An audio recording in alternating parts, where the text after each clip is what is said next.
bem-vindo ao canal Futebolaço, eu sou o Dieguinho. Bom, galera, tá entrando no ar a nossa primeira edição desta sexta-feira, como sempre, com muita informação. Sextou, seus! Deixa aqui embaixo nos comentários aí quem é abençoado e quem é miserável. Isso já deu uma confusão aqui no canal. Mas como sempre, a gente vem recheado de informações. Antes, lembrar vocês aí que quiserem comprar camisas antigas e históricas do Vascão da Gama, entre em contato com a gente lá na lojinha do Futebolaço no Instagram. Eu sempre deixo na descrição do vídeo aqui o link para vocês. Chama a gente lá tanto para comprar como para vender. Se tiver uma camisa original em bom estado do Vasco aí ou casaco, manda a foto pra gente lá que a gente avalia. Dito isso, vamos logo aí às informações. Olha, o vídeo hoje vai ser um pouquinho diferente.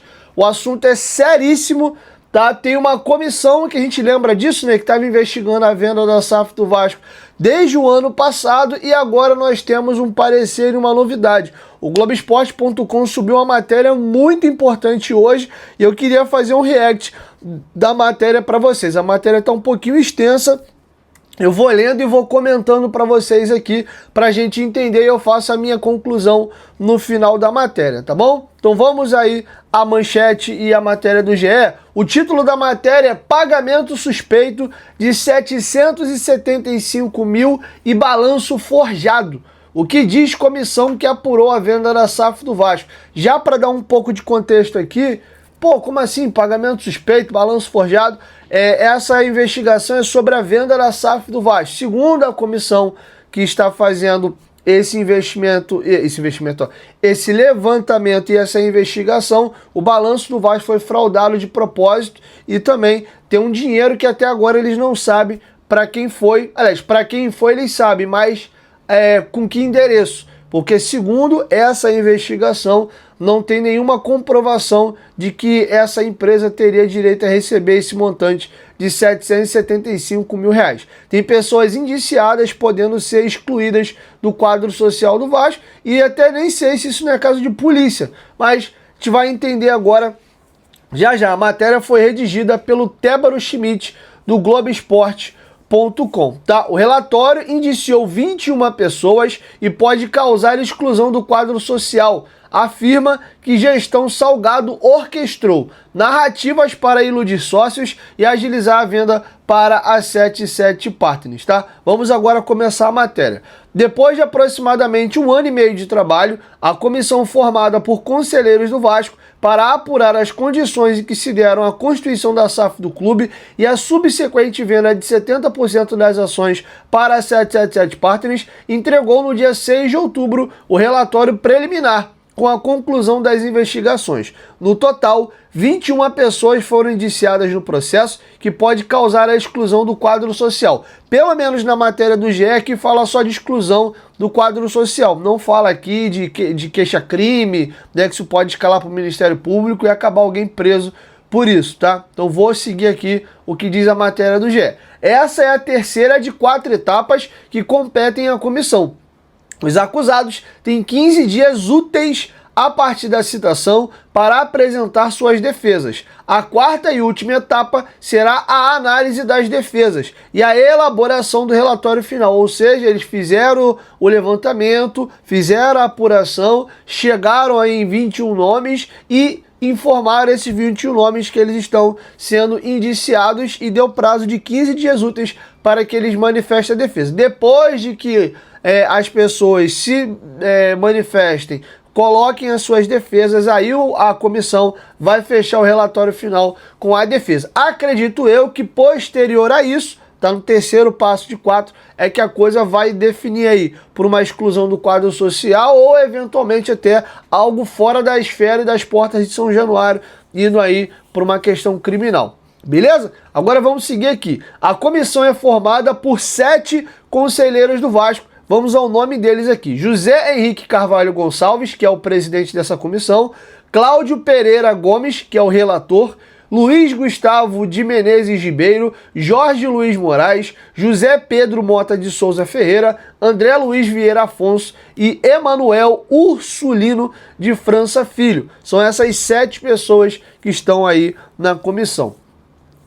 Entre as principais acusações citadas no documento está o pagamento de R$ 775 mil 883,34 a uma empresa de Blumenau, sem que a comissão tivesse encontrado indícios de que a empresa emprestou algum tipo de serviço ao clube.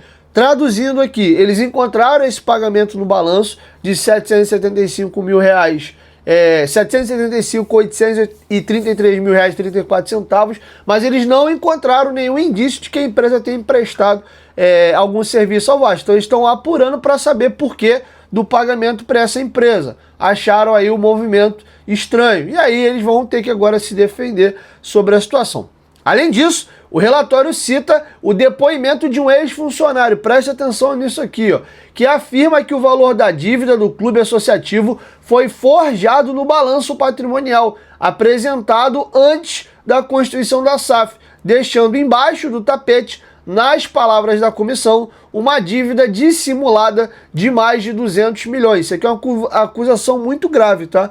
A comissão concluiu que havia um chamado núcleo central decisório, que era a galera ali que de fato orquestrava toda a questão aí da venda da SAF, que participou de todas as etapas do processo, do início das discussões acerca da lei da SAF até a assinatura do negócio com a 777. Segundo a comissão, faziam parte do núcleo. E agora vamos aí às pessoas, creio que nenhuma surpresa e nenhuma novidade, né? Primeiro, Jorge Salgado, presidente do Vasco à época. Carlos Roberto Osório, primeiro vice-presidente geral. Roberto Duque Estrada, segundo vice-presidente geral. Carlos Fonseca, presidente do Conselho Deliberativo.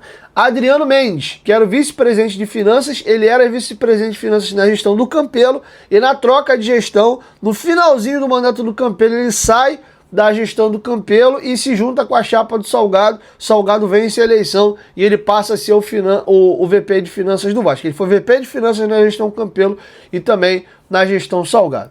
Beleza? Zeca Bulhões, vice-presidente jurídico. Luiz Melo, CEO do Vasco e posteriormente CEO também da SAF. Isso deu uma confusão do diabo na época, tá?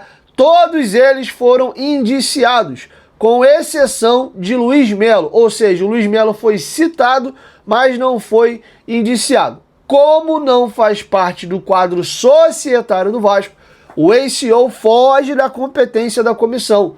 No entanto, o relatório foi encaminhado ao presidente Pedrinho para tomar das medidas necessárias para a reparação dos danos causados por este senhor ao Vasco. Então aqui a matéria diz que o Luiz Melo não pode ser indiciado dentro desse levantamento, dentro dessa investigação, porque ele não faz parte do quadro social. É uma investigação sobre pessoas ali do quadro social do Vasco que à época tinham um cargo de gestão no clube no momento da venda a 777.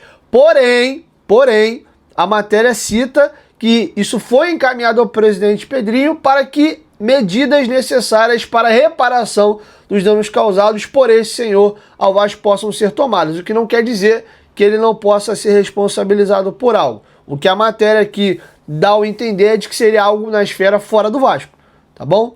Porque ele não poderia ser punido no quadro social, porque ele não faz parte do quadro social do clube, tá bom? Salgado, Osório, Duque Estrada, Carlos Fonseca, Adriano Mendes, Zeca Bulhões e Luiz Melo foram procurados pela reportagem do Globo Esporte para se manifestar sobre as acusações. As respostas estão no fim do texto. Outros indiciados são Horácio Júnior, vice-presidente de História e Responsabilidade Social, e Otto Carvalho, presidente da Assembleia Geral. O Otto eu até entendo, porque ele era o presidente da Assembleia Geral e houve a votação para os sócios aprovarem ou não. Primeiro o Vasco virar SAF e depois aceitar a proposta ou não da 777. Já o Horácio Júnior, eu confesso que eu fiquei confuso, porque ele é o VP de História e Responsabilidade Social. Ele cuida mais da memória do clube ali. Posso estar falando a maior besteira do mundo aqui, mas eu confesso que não entendi muito bem. Tá? O Horácio tá dentro do balaio aqui. Mas vamos seguir. E os membros da comissão de parecer do Conselho Deliberativo que sugeriu a aprovação da venda. Eu vou trazer os nomes aqui e vou explicar para vocês do que se trata. Os nomes indicados: Eduardo Rua, Evanil Ribeiro, Igor Mendes Costa, José Carlos Osório, Júlio Brandt, Marco André Coelho de Almeida, Manuel Cordeiro Silva Filho, Orlando dos Santos Donim, Rafael Pina, Roberto Valim, Rodrigo Leal Martins, Silvio Almeida. O Silvio Almeida é o atual vice de finanças do Pedrinho. E Wagner Pereira Coutinho Filho. Essas pessoas aqui, que eu citei do Eduardo Rua para frente, foi aquela comissão escolhida a dedo das pessoas que eram conselheiras do clube, que seriam escolhidas para ver o contrato, analisar e dar o seu parecer, assinando cláusula de confidencialidade, não podendo expor as informações que estavam ali, mas eles seriam pessoas indicadas para lerem o contrato e darem o seu parecer favorável ou não, tá? Então todas essas pessoas citadas, inclusive o Silvio Almeida, que é o atual vice de finanças do Pedrinho, tá? Essas pessoas aí foram citadas também. E agora vamos seguir para mais uma etapa importante, tá? E o título o subtítulo, digamos assim, da matéria agora vai tratar de um tema chamado Tudo Orquestrado. Seria o nome do capítulo e a gente vai entender agora. Mas antes, para tudo, lembrar vocês aí que a Golcase é a nossa parceira aqui no canal Futebolaço. Use o cupom GOVASCO para garantir o seu desconto. Nesse momento, compras acima de R$ 99, tá? Capinha de celular, comprou uma, a segunda sai de graça. Galera que gosta de garrafa térmica, ó, 750 ml, 650 ml. Essa aqui é uma Flip Pro, essa aqui é uma Urban, uma Fresh, perdão. Lembrando que não é só futebol, tá? Tem NBA, tem NFL, tem Ayrton Senna, tem Fórmula 1. Pô, Dieguinho, quero uma garrafa um pouco menor ou uma maior. Então toma essa aqui, Fresh, também de 950 ml e essa Urban de 500 ml, tá? Todas elas aí, tem várias estampas, não são só essas aqui, você pode personalizar com o seu nome, como tá essa minha. Galera que gosta de um copo, tem um copo de 1 litro 120 com tampa aí canudo, que você pode tirar a tampa e usar ele normalmente aberto, ou o nosso tradicional copo de 470 ml. Beleza? Golcase, parceira do canal Futebolaço. Tem mochila, tem carregador de celular, tem carregador portátil, tem muita coisa legal. Lembrando, galera, são produtos oficiais e licenciados. Você comprando, o Vasco ganha royalties e entra uma grana ainda nos cofres do clube, beleza? Então vamos dar essa força pro Vascão e vamos, porra, comprar esses produtos bem legais. Dito isso, vamos agora voltar aqui a matéria para o capítulo Tudo Orquestrado.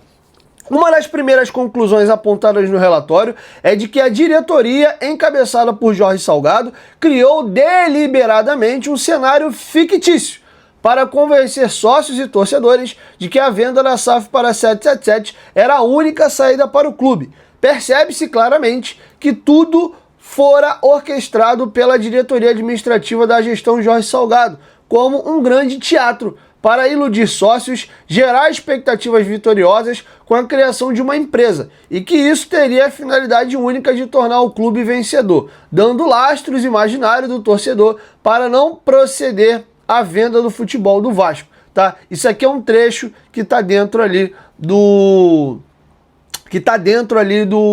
parecer, né? Da conclusão ali do núcleo de investigação da questão da venda aí da SAF. E agora outro capítulo é o chamado sócios ocultos. De acordo, isso se referindo a 777, claro. De acordo com os documentos e contratos obtidos durante as investigações, a comissão concluiu que a antiga diretoria tinha ciência de que estava se vinculando a uma empresa de procedência duvidosa. Um organograma anexado ao relatório aponta que a 777 tinha ao menos 2 sócios ocultos, o que fere o estatuto do clube. Aí tem um organograma aqui que vem em cima Steven W. Pasco, que tem aqui 100% do MTCP LLC. Aí embaixo teria uma segunda aqui, MTCP LLC e SPA 2 LLC, tá? Então aqui teriam esses 2 sócios no organograma aqui anexado, tá bom? Outro ponto questionado pela comissão é o fato de a SAF ter sido vendida à empresa 777 Carioca LLC, sendo que durante todo o rito de aprovação foi dito que as ações seriam vendidas a 777 Partners. A empresa 777 Carioca LLC ainda é um mistério para esta conclusão. Concluiu ali o relatório parecer da investigação. E agora vamos voltar no tema aí que já na época deu uma confusão dos diabos, que foi a nomeação do Luiz Melo saindo de CEO da associação após a venda para CEO da Vasco da Gama SAF. O envolvimento de Luiz Melo no processo foi citado em diversos trechos do relatório, em especial no fato dele ter sido nomeado CEO da SAF logo depois de representar os interesses do clube como CEO do Vasco na negociação. Na época, a notícia repercutiu mal, isso é verdade, e alguns meses mais tarde, Luiz Melo foi retirado do cargo. E aqui vem mais uma aspas.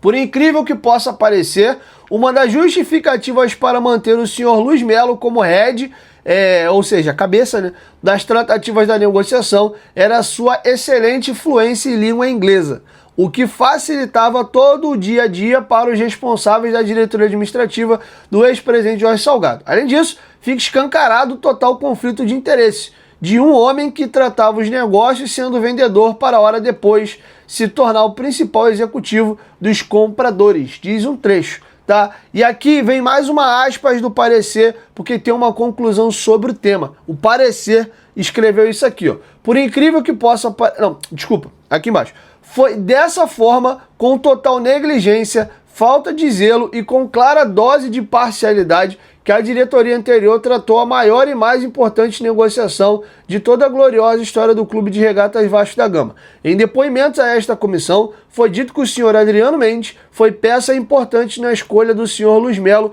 como CEO da Vasco da Gama SAF. E aqui volta a história dos tais pagamentos suspeitos que eu falei para vocês, a empresa lá de Blumenau, no valor de mais de R$775 mil. Vamos agora a esse capítulo.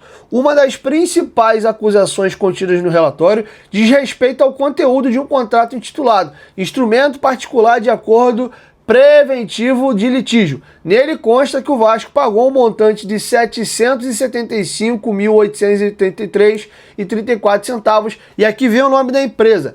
MJ Capital, ou Capital, né, se for em inglês, Limitada, sediada em Blumenau, sem que houvesse indícios de que a empresa participou de qualquer etapa do processo de constituição ou venda da SAF. Também causou estranheza aos membros da comissão o fato de a empresa ter sido criada 34 dias antes, isso aqui é preocupante, da assinatura do dito instrumento e encerrada 7 meses depois. Deixa eu fazer um comentário aqui, porque às vezes a gente tem que também... nem sempre uma acusação, depois ela é comprovada como algo ilícito. Depois é investigado, né, e vê que não era bem assim, ou houve um equívoco. Vou dar um exemplo que aconteceu semana passada. Não sei se vocês viram aí, o Fluminense emitiu uma nota oficial, porque houve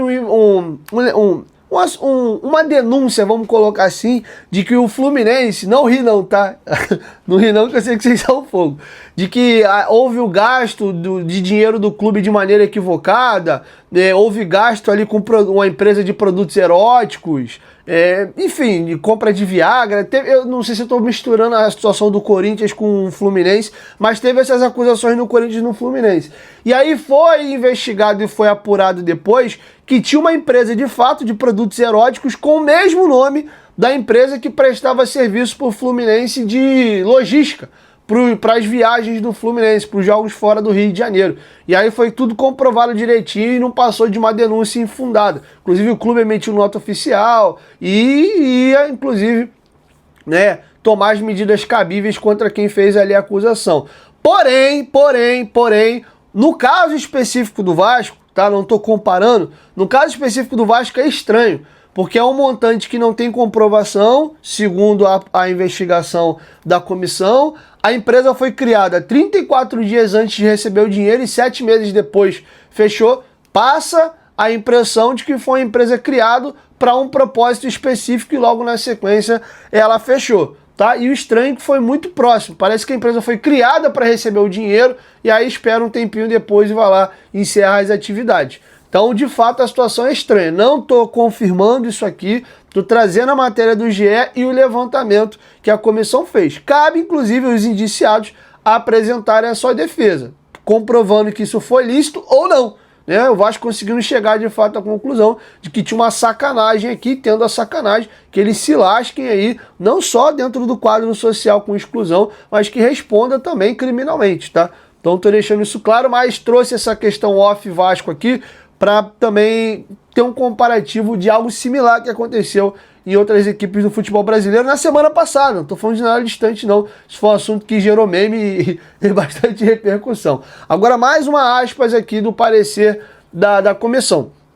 Assim, ao pagar R$ 775.833,34 para uma empresa que efetivamente não prestou serviço algum, visto que é impossível qualquer prestação de serviço pela data que foi criada e o que o instrumento particular de acordo preventivo de litígio foi assinado, todos aqueles que chancelam tão a operação ou contra ela não se surgiram, onde se inclui minimamente Jorge Salgado, Zeca Bulhões e Adriano Mendes, praticaram ato atentatório contra o Clube de Regatas Vasco da Gama, em tese passível de reprimendas criminais e cíveis. Aí foi o que eu falei. No primeiro momento, a matéria trata ali de exclusão ao quadro social do Vasco. Porém, há sim a possibilidade de, sendo comprovado tudo direitinho, isso sair da esfera social do Vasco e ir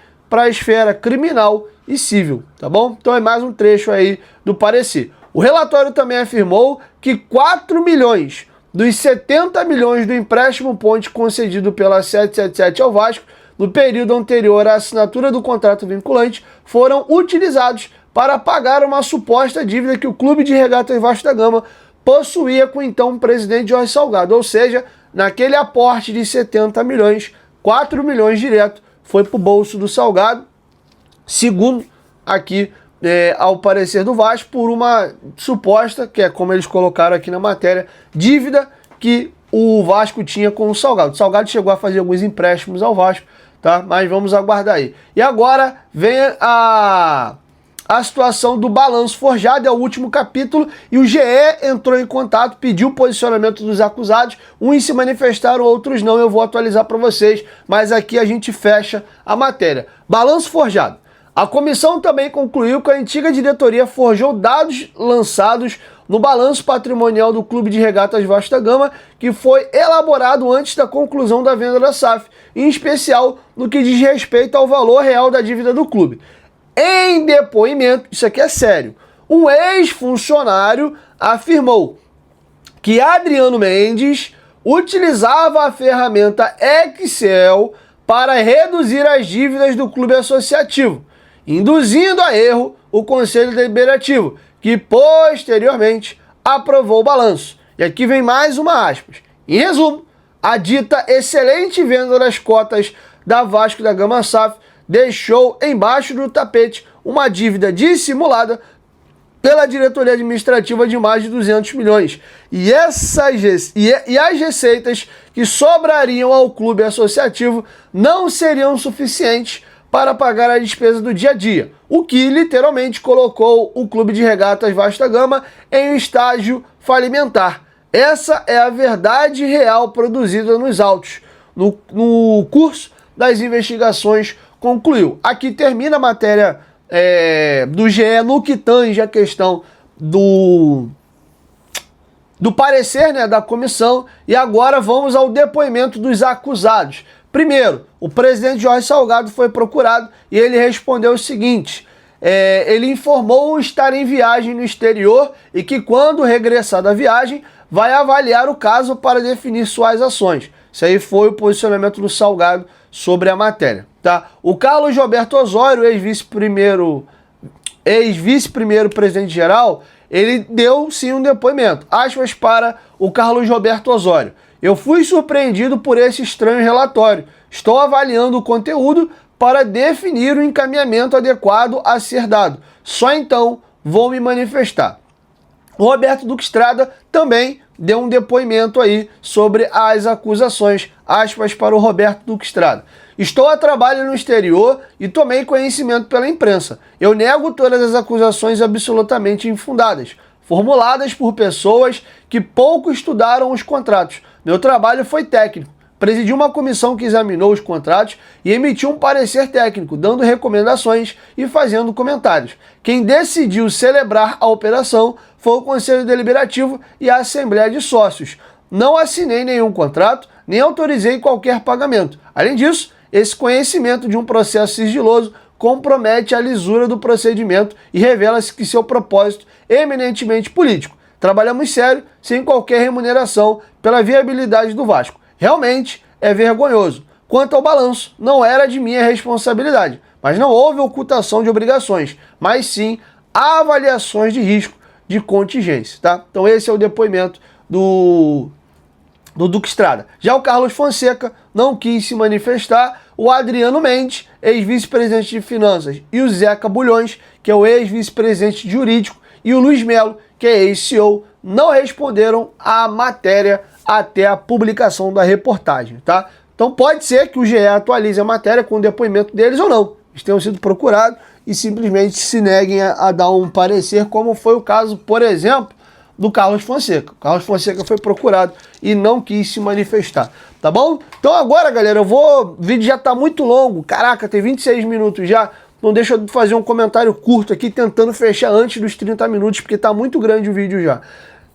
Como eu citei, durante a matéria eu fui vendo que tinha essa questão criminal, então já tem curto aqui. Para mim, tem que ser investigado sim. Se foi comprovado que teve sacanagem, tem que ser punido, tanto na esfera do clube, né, no quadro social, e se foram crimes, se foi coisa de lesa ao Vasco, se de fato foi comprovado que teve sacanagem, benefício financeiro para A ou B, aí, meu amigo, aí é a esfera civil, aí é a esfera criminal, e se alguém cometeu algo de errado, que cumpra. E se também for comprovado que foi tudo da maneira correta, de que é algo político, que estão tentando sacanear por rivalidade política, alguém que escolheu o péssimo parceiro para fazer a venda, mas não houve má fé e foi tudo feito correto, que seja esclarecido para o torcedor saber, ó, veja bem, eles apresentaram a defesa, após mais informações, a gente concluiu de que houve um equívoco na análise aqui da investigação e tá tudo bem. Então eu tô sempre pelo certo, tá?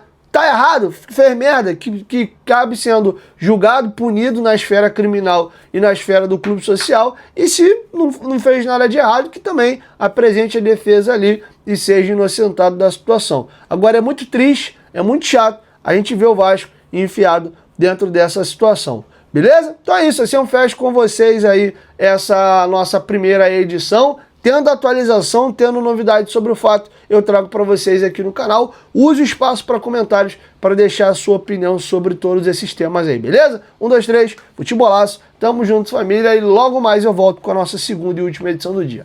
Tamo junto! E ó, esquece não, hein? Vai lá na Golcase garantir seus produtos aí, vamos ajudar o Vascão. Só não esqueça de usar o cupom GOVASCO, você pode ir no QR Code que eu deixei na tela ou no link da descrição. Tamo junto, valeu! Fui!